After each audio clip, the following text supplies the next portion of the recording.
Sunrise Interviews is brought to you by Valley Strong Credit Union. Welcome back here at 619. Tonight, local activists are planning a Bakersfield Unity rally focused on racial equality and denouncing police brutality. Joining us now, two of the organizers, Michael Bowers and Natisha T. Johnson. Good morning to both of you. Thanks for being with us.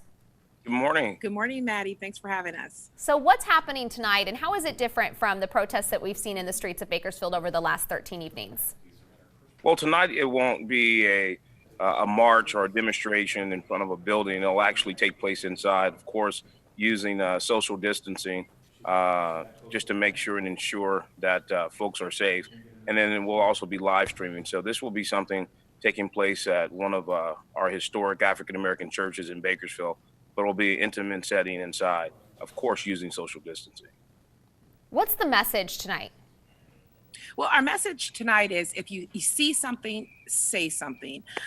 We believe that your silence is acceptance. And so this is the opportunity to listen, to show empathy towards others that are different, and to really look at ourselves and examine what we want to do to make a difference and a change in our own community. And what do you want to do? And tonight is also a call to action. What is that call to action? Well, that call to action is if you see something, say something. And so many times we work in silos and we see something, but we don't say anything. And one of the keys for tonight, or one of our points tonight, is that we want to compel people to step up. And law enforcement can't do it alone. The clergy can't do it alone. Local organizations can't do it alone. This is not a black issue. It's not a white issue. It's an American issue. So we're just compelling everybody to come together and work together and find ways that we can have some common ground. And a lot of times we find that we talk about each other, but we don't talk to each other. Absolutely. Besides engaging that conversation and speaking up when we see something that is wrong, what actionable steps can we all take as a community?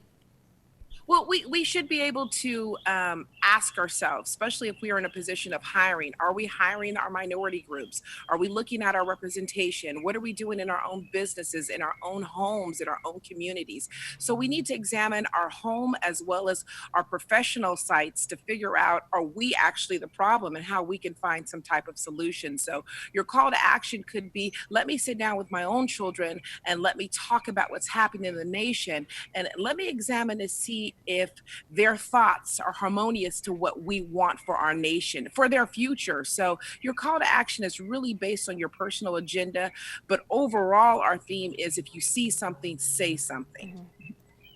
All right, and community leaders as well as BPD will be there tonight, right?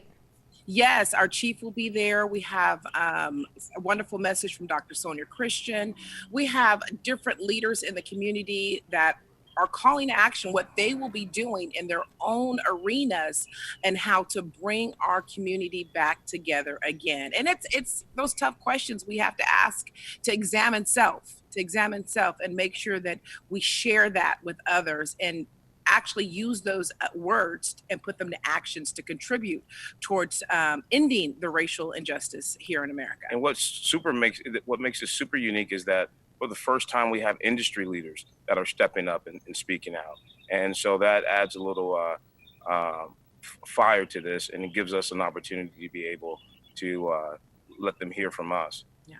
All right, it is tonight at 6 p.m. at St. Peter Restoration Community Church, or Community Christian Ministries. That's at 510 East Brundage Lane, 6 o'clock tonight. Do folks need to bring a mask and wear a mask? Yes, we encourage you to bring masks. However, we will have masks available. One thing I would love to point out is that because we are practicing social distancing, capacity is very limited. So everyone will be 6 feet apart. So first come, first serve when it comes to seating. Get there early. After our seating has reached its capacity, we'll close the doors off, but we will be live streaming here. Oh, wonderful. All right. Well, Natisha and Michael, I'm sorry we are out of time, but thank you for joining us this morning, and we will definitely be there tonight covering this, and we'll share that tomorrow morning on Sunrise. All right. Have a great day.